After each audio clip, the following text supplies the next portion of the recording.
And I see Zal, he's on his back, all these wounds. He's dead. Before I can touch him, my eyes are drawn up. And I see his face. Heaven. My eyes are drawn up. And I see his face in heaven. I've seen lots of dead people in our work. Right next to me. I've never seen someone in heaven. And he smiled this huge smile, which he always did, and then turned his head and laughed. I was like, oh my gosh. I had no idea heaven was like that. I was like, oh my gosh. I had no idea heaven was like that.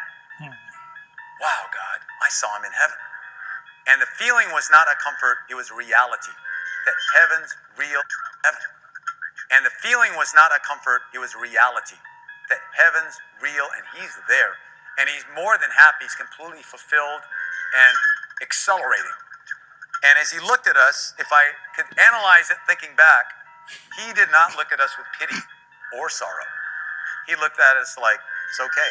You're part of God's will on earth as it is in heaven. The world and life is fatal, but it is not final. So, okay, now note that David Eubank just quoted the Bible while he's claiming that he communicated with the dead to get messages, quote, in heaven to him, to verify that his work of helping PKK is God's will on earth as it is, or the Father's will on earth as it is in heaven. Completely false. But all right, let's hear what else he has to say. Keep going. I'm up here.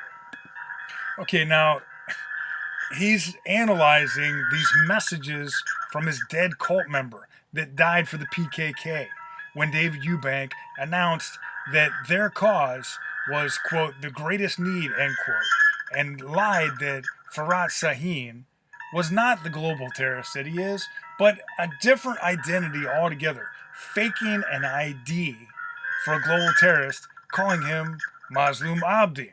And I was like, wow, God, I saw that. You let me see that. And I was like, wow, God, I saw that. You let me see that. Thank you. All right, now we're supposed to believe that David Eubank saw his dead cult member, who he claimed was extremely fit, like him. His size, his shape. Of course, it's not true. The guy was overweight, and David admits that in another video. Why he lured this guy away from his infant, who is now fatherless, and his widow, who now doesn't have a husband, is pretty obvious for this sensationalism. Now, you said we could ask for anything. Please send him back. Oh, is that right? So, you see through Francis Chan that David Eubank is linked with these other necromancy, quote, churches. They're not churches at all. They are the synagogue of Satan, and they are preaching the doctrines of devils. But like the Bethel Redding Church that claimed that they were going to revive and resurrect from the dead a toddler. Okay, so maybe some of those people actually believe that.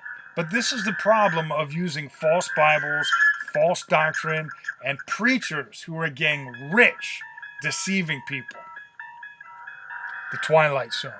David Eubank takes you to a place, another place in time and space where you actually get messages from the dead.